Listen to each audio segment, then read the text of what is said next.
안녕하세요. 저는 얼마 전에 이혼한 여성입니다. 지금은 현재 편의점을 운영하면서 손님이 없을 때마다 늘 사연을 들으며 시간을 보내곤 했었는데요.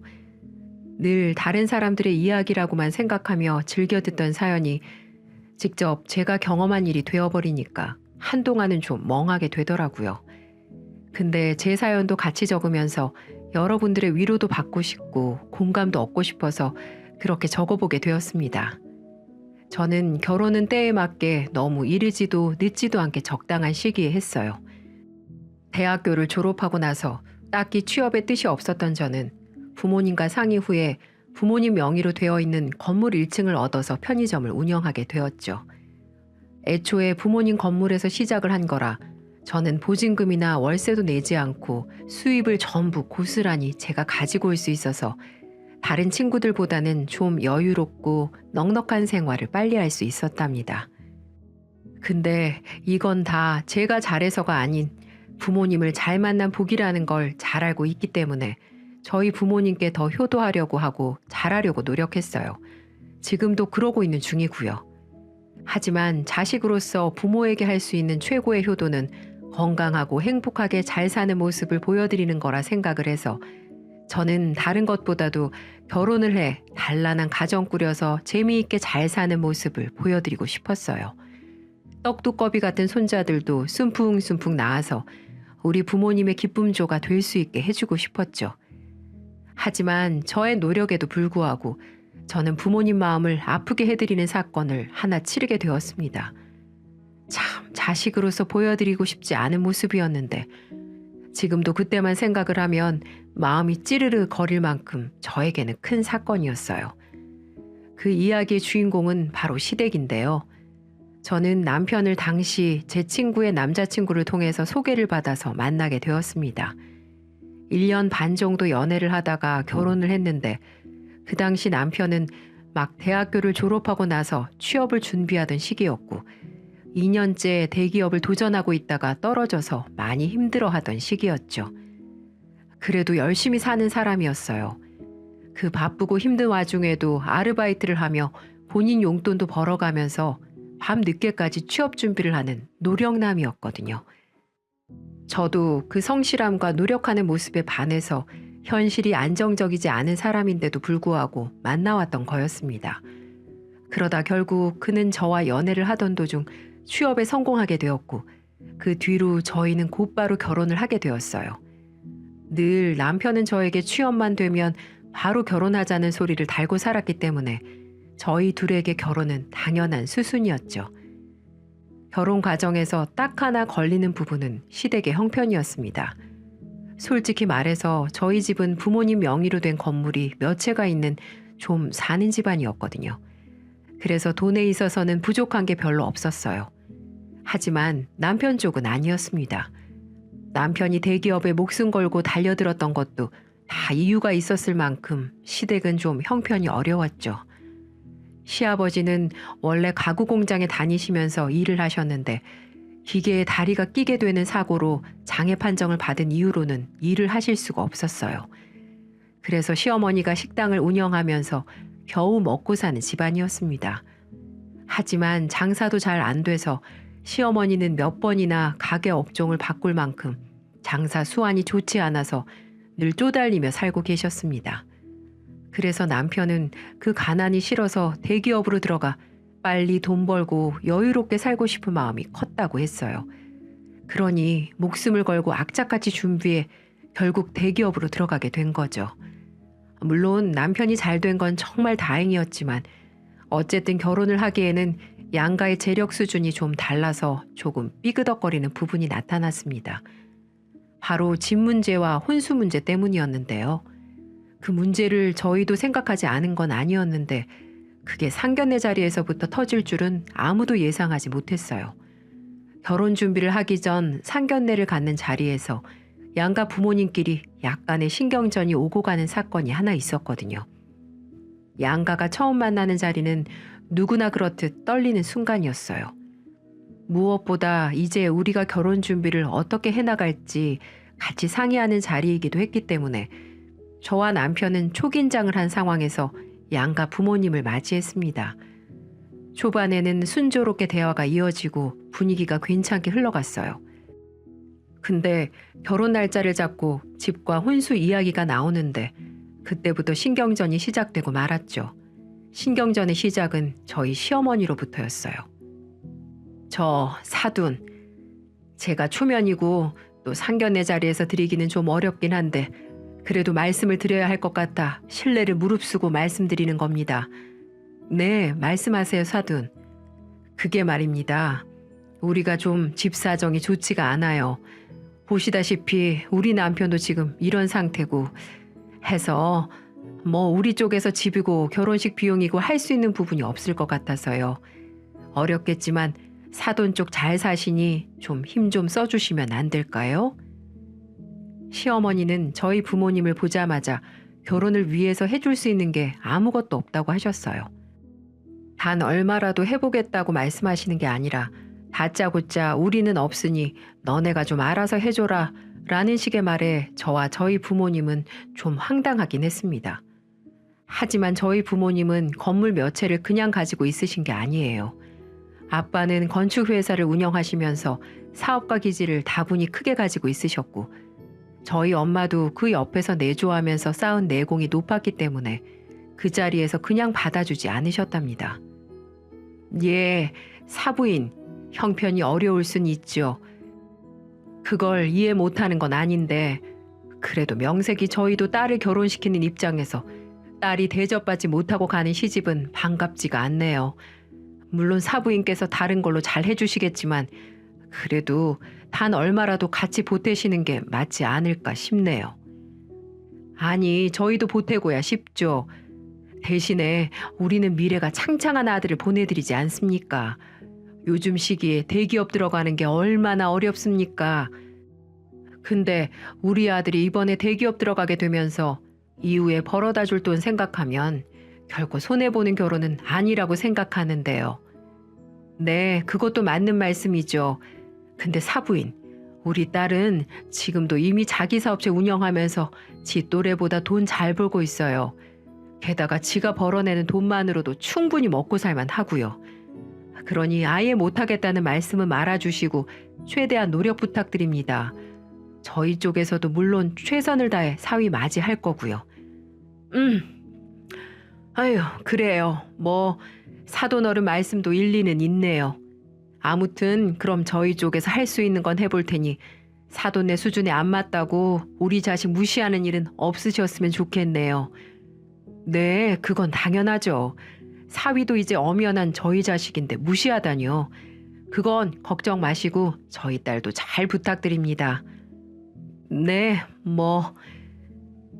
똑 부러지는 저희 아버지의 말씀에 당당하게 말을 시작했던 시어머니는 헛기침을 해대며 꼬리를 내렸어요.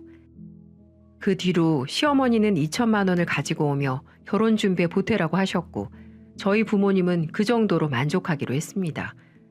사실 나중에 저희 아빠가 하신 말씀이지만 2천만 원 안 받아도 그만이지만 그쪽에서 처음부터 요구하는 대로 다 해주면 나중에 그 습관이 저에게 고스란히 와서 시댁살이 할 가능성이 높다고 하셨어요. 그래서 저희 아빠와 엄마는 단호하게 말씀을 하셨던 거였죠. 근데 저희 시어머니는 저희 생각보다도 더 독한 분이셨는지 그 뒤로도 뻔뻔하게 나오는 부분들이 한두 가지가 아니었습니다. 시댁에서 2천만 원을 주고 난 뒤 저희 부모님은 그래도 외동딸인 제가 좋은 곳에서 잘 살았으면 좋겠다고 말씀을 하시면서 좋은 아파트를 하나 해주셨어요. 그래서 저는 6억짜리 아파트를 혼수로 해갈 수 있었답니다. 처음에 시댁 쪽에서는 이 사실을 알고는 굉장히 감개무량하며 아주 좋은 며느리가 들어왔다며 한참을 아부를 하더라고요. 그때는 저희 집으로 1등급 한우까지 보내시면서 감사 인사를 하실 정도로 좋아하셨어요. 저도 이 정도면 서로가 잘 합의가 된 상황이다 생각하며 그렇게 한 번의 사건을 잘 넘기고 결혼을 했습니다. 하지만 진짜 문제들은 결혼 후에 터지기 시작했어요. 저희 집은 친정과 시댁 집 사이에 있는 편이었는데 양쪽 모두 차 타고 금방 갈 수 있는 거리일 만큼 가까웠기 때문에 출간 이후에도 서로를 자주 보며 지냈어요. 근데 시어머니는 해도 해도 너무할 정도로 저희에게 자주 방문하셨습니다. 아니요. 솔직히 더 정확하게 말한다면 집이 아닌 편의점을 그렇게 많이 찾아오셨어요. 그리고 찾아오는 걸로 끝이 아니라 진짜 뻔뻔한 짓들을 많이 하셨죠. 저희 편의점에서 파는 간식이나 물건들을 계산도 하지 않고 잔뜩 가지고 가셨어요. 명목은 다른 거 없었어요. 우리 며느리가 하는 가게니 돈 안 내도 물건을 가져가도 문제없다는 생각을 하신 것 같았습니다. 처음에는 과자 몇 봉지부터 시작해서 음료수, 화장지, 칫솔 등등 필요한 물건들을 가져가기 시작했고 손님들 준다면서 껌이라든지 이것저것을 가져가셨습니다. 저는 진짜 어이가 없었지만 처음에는 그냥 드렸어요. 시부모님인데 돈 받기도 좀 그렇잖아요. 근데 이게 하루 이틀로 끝나는 게 아니라 거의 일주일에 2-3번도 넘게 가지고 가시고 심지어는 발주 넣고서 바로 받은 것들까지도 싹 가지고 가시는 바람에 장사에까지 영향이 미치는 수준이 되니까 그냥 두고 볼 수가 없겠더라고요. 그래서 또 찾아오셨길래 한 번은 용기를 내서 말씀을 드렸어요. 예, 나 왔다. 네, 어머니 오셨어요? 그래, 오늘은 뭘 가지고 가볼까나? 예, 요즘 잘 나가는 거 뭐 있니? 아주 그냥 식당에 가지고 갈 때마다 손님들이 좋아서 죽을라 그런다. 덕분에 단골 좀 늘었어. 그러셨어요? 다행이네요. 근데 어머니, 이제 저희 매장에서 물건 가지고 가시는 거 좀 자제 부탁드릴게요.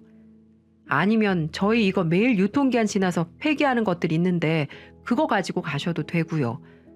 저희 알바생들 먹을 것만 좀 빼놓고 다 챙겨서 드릴 테니까 앞으로는 그걸로 가지고 가주세요. 뭐야? 아니 너 지금 이 시애미를 거지 취급하는 거냐? 나보고 지금 못 먹는 거 다 가지고 가서 처리하라는 거야? 뭐야? 왜? 이깟 거 몇 푼짜리 주는 게 그렇게 아깝든? 아까운 게 아니라요, 어머니. 저도 엄연히 그것들 판매하면서 가게 운영하는 건데 어머니께서 손님들이 사갈 것까지 다 가지고 가시니까 저희도 가게 운영이 어려워서 그래요. 아니 그럼 더 주문하면 되지. 물건이야 더 떼면 그만인걸. 너는 지금 그게 아까워서 나한테 버린 음식이나 가져다가 처먹으라는 거 아니야? 그런 게 아니라요. 저도 손해보는 장사는 할 수 없어서 드리는 말씀이에요. 그리고 인기 있는 제품들은 본사에서도 몇 개 안 보내주는데 그런 것까지 어머님이 다 가지고 가시잖아요. 그러니까 앞으로는 진열되어 있는 제품들은 그만 가지고 가주세요. 허! 내가 부잣집 며느리가 들어와가지고 덕 좀 보나 했더니만 아주 그냥 지 시애미를 산거지로 보고 있었네. 됐다. 안 가지고 가마. 시어머니는 저의 부탁에 오히려 더 화를 내며 편의점을 나가버리셨어요. 그 뒤로는 그새 저희 남편에게 다 일러 바쳤는지 퇴근도 전에 남편에게 전화가 왔더라고요. 여보, 혹시 엄마한테 편의점 물건들 그만 가지고 가시라고 했어? 아휴, 벌써 당신 귀에 들어갔어? 빠르기도 하네. 그렇게 말씀드렸어. 솔직히 너무하셨잖아. 그걸로 나도 벌어서 먹고 사는 건데 어머니 때문에 손해본 게 이만저만이 아니라고. 아니, 그래도 그렇지. 당신 시어머니가 그거 몇 개 가지고 가는 게 아까워서 그만 오시라고 해? 여보, 지금 여기에서 어머니 편 드는 거야? 당신이 생각해봐. 일주일에 2-3번씩 꼬박꼬박 하루에 가지고 가시는 물건값만 10만 원이 넘어. 편의점에서 그 정도면 물건 몇 개가 빠지는 건 줄 알아? 아침에라도 오셔서 어머님이 물건 다 빼가시는 날엔 그때부터 손님들이 와서 먹을 거 없다고 그냥 나가는 경우가 태반이야. 그런데도 가만히 있으라고? 아, 물론 편의점도 그러면 힘들겠지. 그럼 당신이 미리 좀 덜 팔리는 거 빼서 드리던가 하지. 참. 덜 팔리고 잘 팔리고가 어딨어. 원래부터가 다 팔아야 하는 물건들인데. 당신은 진짜 누구 편이니? 미안해. 알았어. 뭐 그렇다고 나한테까지 성질을 부려. 중간에서 난처한 건 나란 말이야. 일단 알았어. 이따 퇴근해서 봐. 저는 시어머니 편을 드는 남편에게 대답도 하지 않은 채 끊어버렸어요. 남편도 중간에서 난처하겠죠. 하지만 이건 누가 봐도 제가 억울한 상황이었습니다. 그 뒤로 집에 가서도 남편은 시어머니에게 다시 말씀을 잘 드려보라고 했지만 저는 싫다고 했어요. 이건 제 편의점 수익에 큰 영향을 주는 부분이었기 때문에 타협할 이유가 없었거든요. 그 뒤로도 남편은 저에게 서운했는지 한동안 저희 부부도 서먹하게 지냈어요. 그게 뭐라고 이렇게 부부 사이에 냉정까지 해야 하는 건지 저는 정말 이해가 안 되더라고요. 당연히 남편은 제 편을 들어줘야 하는 거 아닌가요? 시어머니한테 제가 못하는 것도 아니었어요. 생신 때 되면 비싸고 좋은 선물도 해드리고 시간 나면 틈틈이 여행도 보내드리고 용돈도 자주 드렸었거든요. 그 뒤로 시어머니도 저에게 서운해하셔서 한동안 찾아오지 않으셨었는데 그래도 제가 또 며느리다 보니 언제까지고 시어머니가 삐져있는 상태로 둘 수는 없잖아요. 그래서 먼저 풀기 위해 저번에 시어머니와 같이 백화점으로 쇼핑 갔을 때 예쁘다고 하셨던 가디건이 하나 있어서 예쁘게 포장까지 해서 사들고 갔습니다. 시어머니는 처음에는 탐탁지 않아 했지만 제가 곧바로 손에 선물을 쥐어드리니 언제 삐져 있었냐는 듯 다시 살갑게 말씀을 하시던 거 있죠. 지금 생각해도 어이가 없네요. 그만큼 저희 어머니는 욕심이 대단한 분이셨어요. 아이고, 내가 우리 부자 며느리 본 덕에 이런 명품 스카프도 받아보고 말이야. 성공했다, 성공했어. 아유, 색깔 고운 것 좀 봐라. 며느라, 나중에는 좋은 명품 백도 부탁한다. 아유, 네, 어머니. 나중에 돈 더 많이 벌면 명품 가방도 꼭 사다 드릴게요. 그래, 그래. 예쁜 내 며느리. 스카프 하나에 버르장머리 없는 못된 며느리에서 예쁜 내 며느리로 바뀐 저의 위치가 참 우습기도 했지만 어쨌든 그날로 서운한 건 다 풀어진 것 같아 다행이라고 생각을 했습니다. 하지만 저희 시어머니의 욕심은 거기에서 끝이 아니었어요. 나중에는 더 황당한 소리로 저를 열받게 하더군요. 시어머니는 그 뒤로 편의점에 다시 오시긴 하셨지만 예전만큼 물건들을 막 가지고 가진 않으셨어요. 폐기된 물건들을 주로 가지고 가시고 몇 가지만 본인이 먹고 싶은 것들을 가져가시는 수준에서 그쳤죠. 저는 그것만으로도 장족의 발전이라 생각하며 그냥 지내고 있었습니다. 그렇게 나름 평화롭게 잘 지내고 있던 중에 시어머니가 이번에는 우리 부부가 다 있을 때 저희 집으로 찾아오셨어요. 집으로 찾아오신 건 오랜만이었기 때문에 저는 이것저것 음식을 잘 차려서 대접을 했습니다. 근데 식탁 위에서 어머니의 이야기를 듣는 순간 식탁 위에 있는 음식들을 다 엎어버리고 싶은 일이 생기고 말았어요. 예, 있잖니 며느라. 나도 너처럼 편의점을 하나 해보면 어떨까 싶어. 아니, 내가 너 하는 거 보니까 편의점 운영이 그렇게 어려운 것 같지 않아서 말이야. 지금 식당이 몇 달째 적자가 나서 아주 힘들어 죽겠다. 이참에 다시 편의점으로 개업해서 새 출발해볼까 해. 그래요, 어머니? 근데 이것도 초기 비용이 만만치가 않아요. 저야 아빠 건물로 들어간 거라 비용이 그렇게 많이 들진 않았지만 본사에 지불해야 하는 것도 크고 공사 비용부터가 만만치 않으실 거예요. 그래서 좀 알아봤는데 역시 우리 식당만 처분하기에는 역부족이겠더라고. 내가 얼추 보니 우리 집을 팔면 금액이 좀 맞을 것 같아. 원래는 너네 결혼할 때 내가 무리해서 대출만 안 받았어도 더 자금을 땡길 수 있었는데 너네 결혼시키느라 내가 힘들었잖니. 시어머니는 거기에서 결혼식 때 2천만 원 해준 것으로 호들갑을 떨며 말씀을 하시더군요. 근데 시어머니의 그 뒤의 말과 거기에 답변하는 남편의 말이 더 가관이었어요. 그래서 말인데 우리 집 처분하고 그 돈 보태서 편의점 낸 다음에 나랑 네 시아버지는 이 집으로 들어와 합가하려고 한다. 어떠냐? 그래? 그럼 당연히 우리 집으로 모셔야지 엄마. 걱정 말고 들어와요.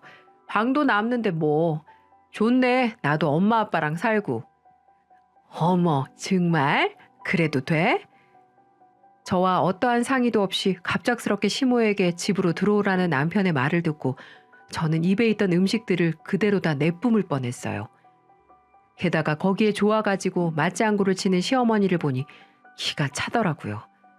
그래서 저는 빨리 수습을 하기 위해 말을 꺼냈습니다. 저기 어머니, 합가는 좀 무리일 것 같아요. 이가 지금 어머님을 어떻게든 도와드리고 싶어서 급하게 대답을 한 것 같은데 일단 저희 집이 그만큼 집이 넓지가 않잖아요. 작은 방 하나 있는 것도 좁아서 생활하는데 많이 불편하실 거예요.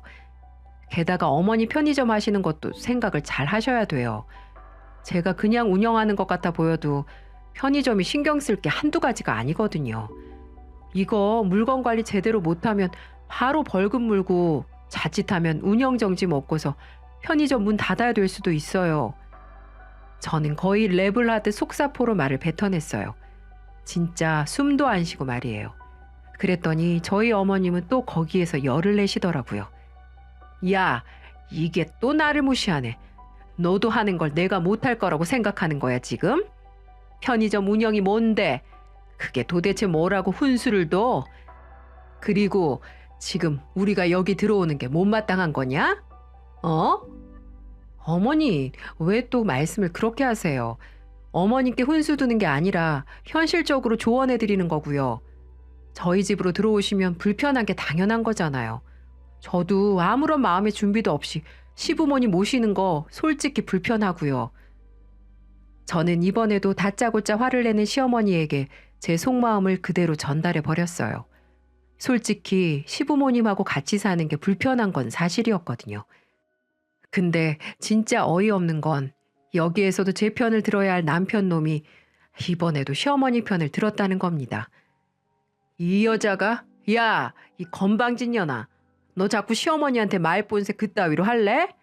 시어머니가 새 출발하고 싶다고 어렵게 말씀하시는데 거기에 도와드리지는 못할 망정 우리 부모님 모시는 게 불편해? 이 남편 놈은 심지어 욕까지 섞어가며 시어머니가 있는 앞에서 저에게 면박을 주더군요. 거기에서는 저도 더 참을 이유가 없었어요. 저희 시어머니는 남편의 언행을 보고 나무라는 것이 아니라 오히려 꽃이라는 표정으로 저를 보고 계시더군요. 거기에서 저는 더 화가 나 일부러 더 시어머니 앞에서 같이 욕을 해버렸습니다. 이 거지 같은 놈이 어디다 대고 욕이야? 그럼 너는 우리 부모님 모실 수 있어? 지는 우리 친정집에 찾아가는 것도 싫어하면서 그리고 너는 우리 부모님 도와줘 봤어? 까놓고 말해서 너 따위가 우리 부모님 도울 것도 없겠지만 하다못해 너 우리 부모님 생신이나 기념일에 뭐 제대로 챙겨보기나 했어? 맨날 지네 부모님 생신에는 좋은 거 못 해드려서 안달이면서 우리 부모님 때는 인터넷에서 파는 싸구려나 사다가 바치잖아. 그것도 내가 겨우 말리면 그제서야 내 카드로 선물 사대는 주제에. 더 말해볼까? 돈을 벌어도 내가 더 많이 벌어오고 생활비를 보태도 내가 더 많이 보태는데 네가 뭔데 니네 엄마 도와주라 말아야? 남편은 속사포 같은 저의 말에 적잖이 열이 받았는지 뒷목을 잡고 쓰러지는 신용을 해댔습니다. 가짠더라고요. 그 옆에서 시어머니는 제 이야기를 들으면서 얼굴이 붉어지면서 엄청 열을 받아 하는 게 보였죠. 근데 저는 참지 않았어요. 솔직히 그동안 쌓인 게 진짜 많았거든요. 남편이란 놈은 지네 부모님이나 위할 줄 알지 저나 저의 부모님께는 늘 성의가 없었어요. 그것도 마음에 안 들었는데 이번 사건까지 터지고 나니까 저의 서운함은 겉으로 터져버리고 말았습니다. 한 번 터지니까 이게 계속 말이 나오더라고요. 그래서 앞에 계신 시어머니에게도 더 말을 보탰어요. 어머니, 진짜 죄송한데요. 편의점 일이 밖에서는 쉬워 보여도 안으로 들어가면 절대 그렇지 않아요. 젊은 사람도 하기가 쉽지 않은데 50 넘은 어머님은 얼마나 더 힘드시겠어요. 그러지 말고 지금 운영하시는 식당을 잘 살려볼 궁리를 하시거나 다른 업종을 찾아보세요. 그리고 다시 한번 말씀드리지만 저는 합가는 못해요. 지금도 이렇게 퍽 하면 어머님이랑 싸워대는데 같이 살면 얼마나 더 서로가 힘들겠어요. 그래서 저는 합가는 못하겠어요. 정말 죄송합니다, 어머니. 이 고의한 것 피도 눈물도 없는 년 같으니라고. 시어머니는 그대로 저에게 욕을 한 바가지 하고는 집을 나가셨어요. 남편도 열이 받았는지 그대로 안방으로 문을 쾅 닫고는 들어가 버렸죠. 저도 속상하고 힘들어서 그날 밤 하루 종일 식탁에 엎드려 얼마나 울었는지 모릅니다.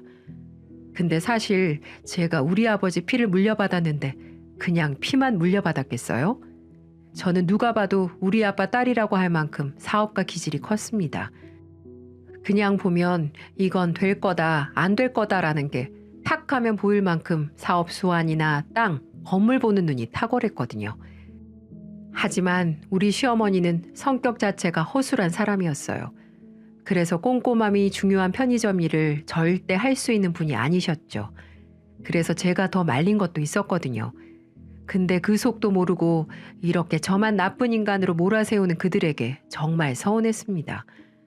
근데 저의 진심 어린 조언과 성질에도 그들은 정신을 못 차린 듯 했어요. 남편과 시댁과의 냉전이 이어지고 있는 사이 저는 어느 날 퇴근을 하고 집에 들어갔다가 완전히 까무러칠 뻔했습니다. 그 일이 있고 며칠 뒤 편의점을 닫고 집으로 갔는데 온 집안이 시댁 물건들로 채워져 있었습니다.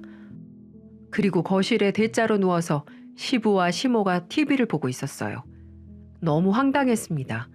아무리 시부모님들이라고 하더라도 여긴 내가 사는 공간인데 내 허락도 없이 모든 짐을 싸들고 저희 집으로 왔다는 게 열이 받기 시작하더군요. 알고 보니 이 모든 말도 안 된 상황에는 남편 놈이 자리하고 있었습니다. 어머님, 아버님, 여기는 어떻게 들어오셨어요? 이 짐들은 다 뭐고요? 당신, 어머님, 아버님 여기 들어오는 거 알고 있었어? 알면서 뭘 물어? 당연히 알고 있지. 이제 부모님도 들어오셨으니까 당신은 제발 그 성질머리 고치고 부모님께 깍듯하게 하면서 잘 모시고 살 생각해. 뭐라는 거야 이 인간이? 어머님, 아버님 진짜 너무하시네요. 제가 안 된다고, 같이 사는 건 어렵다고 말씀드렸잖아요. 저는 시어머니와 옆에서 아무것도 모르는 척 앉아 계시는 시아버지에게 화를 냈어요. 그랬더니 우리 시어머니는 아무런 죄책감도 없이 또 생각 없이 말을 하시던 거 있죠. 이 고의한 것? 야, 내가 내 아들 집에 들어온 건데 왜 네가 안 된다고 난리야? 이미 우리 집 내놨으니까 너도 포기하고 그냥 살아. 아주 그냥 저 고의한 성질머리는 누구한테 배운 건지. 저는 막무가내로 억지를 부리는 어머니를 보며 더 이상 이들은 말이 안 통한다는 걸 알게 되었습니다. 그래서 그 길로 어떻게든 이 말도 안 되는 상황을 모면하기 위해 제 나름대로 머리를 굴리기 시작했어요. 그리고 이에는 이, 눈에는 눈이라는 마음을 갖고 저도 똑같이 시댁 식구들에게 참 교육을 해주기로 했습니다. 그래서 저는 그들에게 마지못해 받아들이는 척 며칠 동안 연기를 했고 며칠 뒤에 곧바로 작전을 펼치기로 했습니다. 사건 당일 저녁 때가 됐을 무렵 남편과 시부모님들에게 말을 꺼냈습니다. 여보, 오늘은 내가 몸이 좀 안 좋아서 어머님, 아버님 밥 차려드리기가 좀 어렵네. 몸이 안 좋다고 하니 엄마가 죽 사들고 온다고 하고, 우리 엄마 오랜만에 오시는데 당신은 그렇다 쳐도 어머님, 아버님 마주치기 좀 그렇잖아. 그러니 오늘은 당신이 모시고 식사도 대접해드리고 바람 좀 쐬고 와.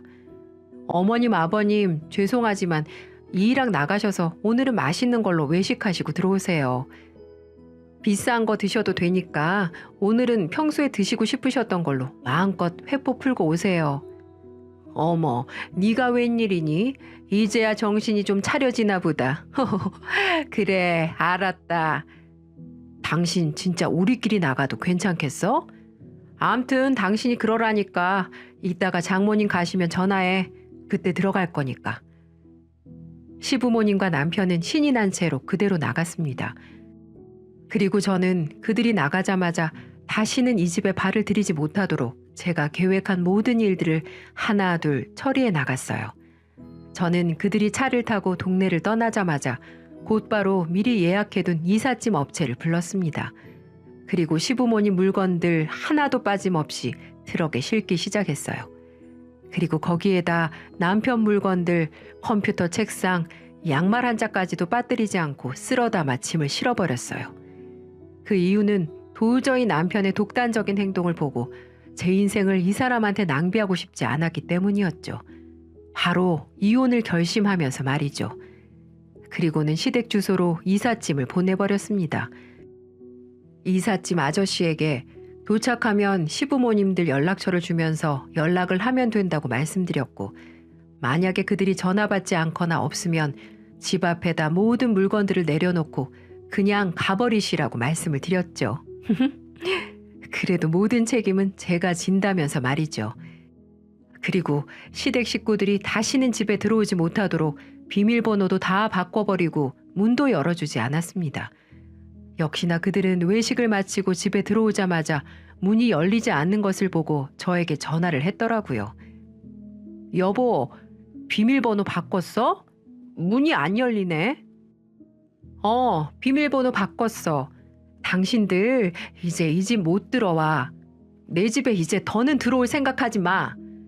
당신들 같은 기생충 같은 집구석이랑 도저히 못 살겠으니까 그냥 거기서 니네 집으로 가. 뭐라고? 아니 갑자기 이게 무슨 경우야? 왜 이래? 왜 이러긴. 막무가내로 들어온 인간들 나도 막무가내로 내보내는 거지. 그리고 어머님한테 전화 갔을 텐데 여기 온 거 보니 이삿짐 아저씨 전화 못 받았나 보네. 당신들 짐은 전에 어머님 아버님 사는 집으로 다시 보내버렸으니까 당신들 집으로 가라고. 더 이상 엮이고 싶지 않으니까. 미쳤어?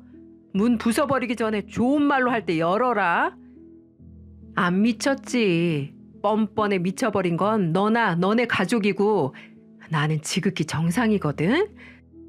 그리고 부숴봐. 여기 내 집이거든. 당장 경찰 부를 거니까 썩 꺼져.